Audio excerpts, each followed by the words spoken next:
You smell what the flock is cooking. Flock up and flock off, not you stick around, because it's about to go down. You know, flock with the most energetic entity in the Eagleverse here on the Maniac Monday. Let's flock and go. We got some good things going on this week, and I don't know if anything ever makes us feel better in the Eagleverse than to see turmoil going on with the Bow Boys. They bowing down, see each other bumping heads. I'm loving it. What could be better? We're going to get into a little bit of that. That's in our flock class. We're going to get into this little bit of game one. We got the Kelly Greens. It's back, and we know when that's on track, man. Just got a few thoughts on that, and I'm going to let you know. But before I do all that, let's keep the Maniac thing. Let's get the nest, keep it out of the way. Please like and subscribe. If you about that fly, goes fly. Drop a comment in that box if you fly with the flock. Let's fly.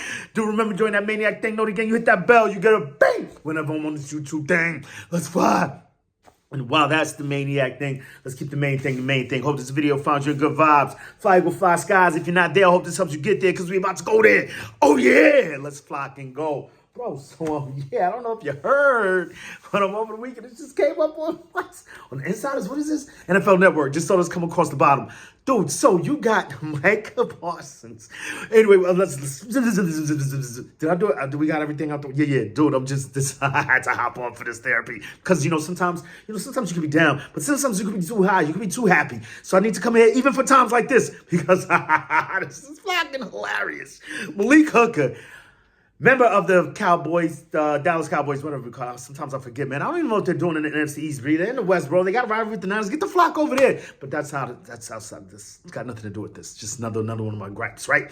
Regardless of whom or what, Malik Hooker, veteran safety for the Dallas Cowboys. He came out. He was on the All Smoke, No Breaks, something, All Gas, No Breaks podcast with Keyshawn Johnson the other day. And he said, yo, if our running game is trash, what are you doing over here running podcasts, bro? What do you really care about?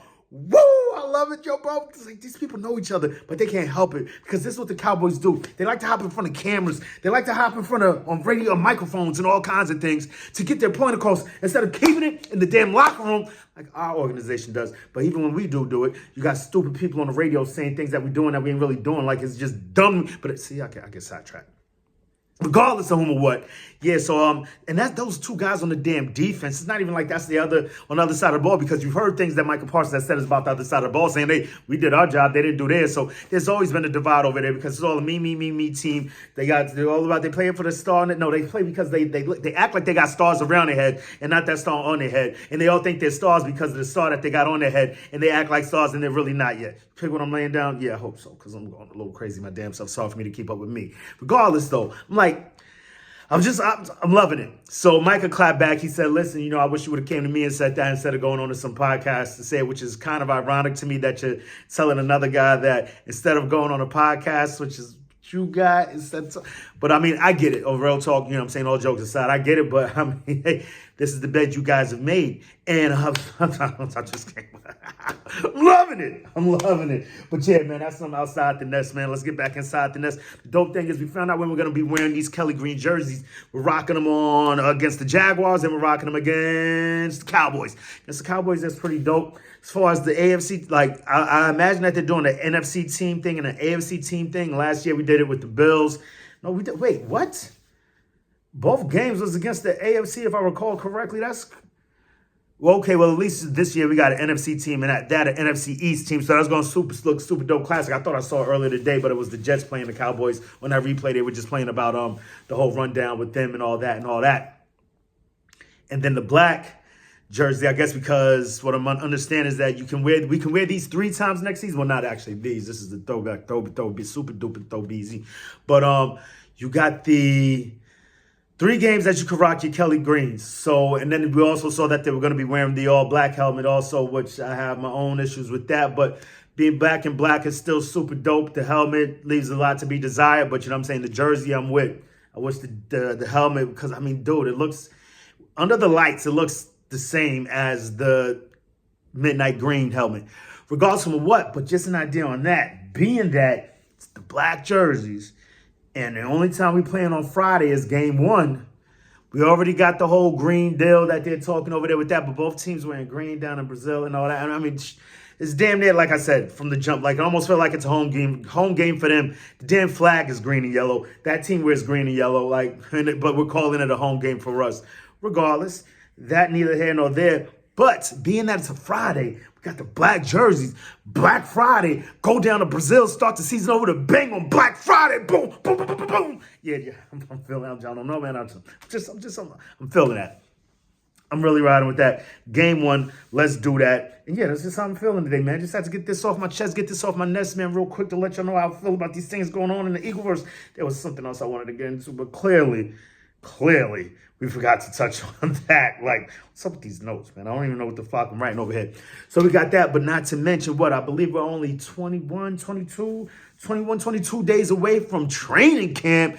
Oh, yeah, then that's when the wheels start gets turning. The bowl season gets to be in full effect. We start hearing things coming about the team, what they're doing here, what they're doing there, and it's going down, and I just can't fucking wait. But yeah, man, I just have to hop in here and share, it's crazy funny what's going on in that organization over there. Oh, not to mention, I did catch something else. Didn't write it down, but I did catch something else as far as what Devontae Smith was saying about the organization and, this whole Sirianni Hurts deal. It's coming to light. It's starting to appear that, albeit we don't hear a lot from Devontae Smith, but when we do, it's cogent, it's responsible, it's straight to the point. There's no muss, no fuss. As we well know, Jalen Hurts keeps a lot to the vest, a lot to the nest. He doesn't like to talk too much, get too much out there.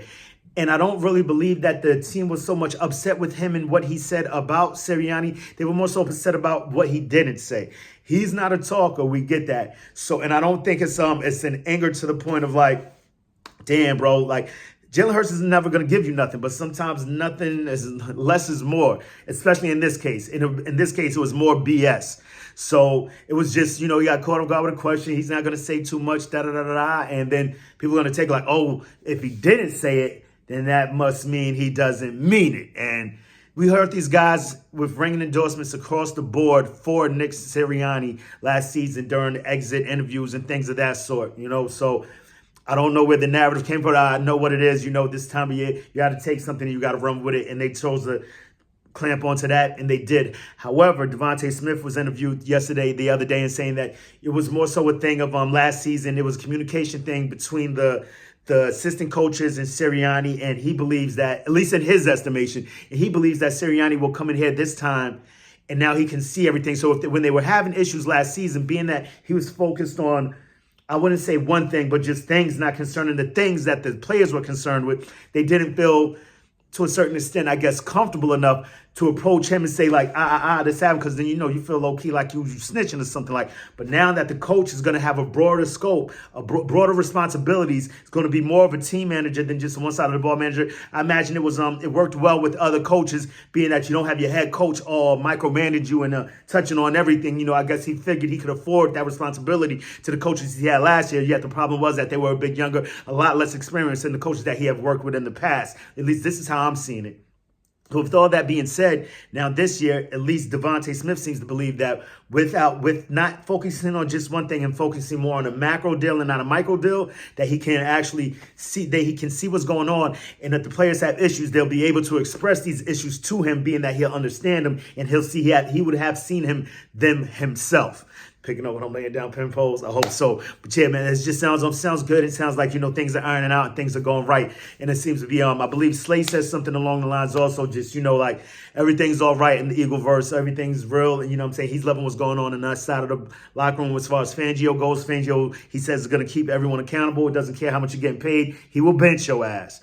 And that's what it is. And I just love hearing from these two dudes. Sometimes Slay, he's the cup runneth over a bit, mucheth, when it comes to him talking. But it seems to be that he gets his point across one way or another. And I'm just loving Smitty. So it seems like those are going to be the two talking pieces for the organization going forward, at least this year. At least I would hope so. This is just me throwing some craziness out there because everyone talks all the time. But if it's a message that I want to be conveyed from the team, and I feel like these guys got their media, whatever, push points, word points, whatever. They got them things pushed forward and pushed up, and they went out there and executed. And, it's just where I see it. We're winning already. While the Cowboys are losing over there, they're sounding crazy. We're sounding like we're riding a ship. And I can't wait to get this thing going forward. Wow, Pasados, that means go Birds in Portuguese. Can't wait to game one, which I believe I didn't even check those days. I'm focused on this training camp. I can't wait to get to that, man. But to the next time, make it your best time. In the meantime, between time, keep it a green time, an Eagle green time. You know how we like to do around the time, about the time, at the time, Kelly green time. Let's lock and go. We got questions. What you gonna do when Eagle Mania swoops down and runs wild on you? Say it with me before we get out of here. Eagles. Eagles. Let's rock and go. Pumped. The Cowboys. Let's get the flock out of here.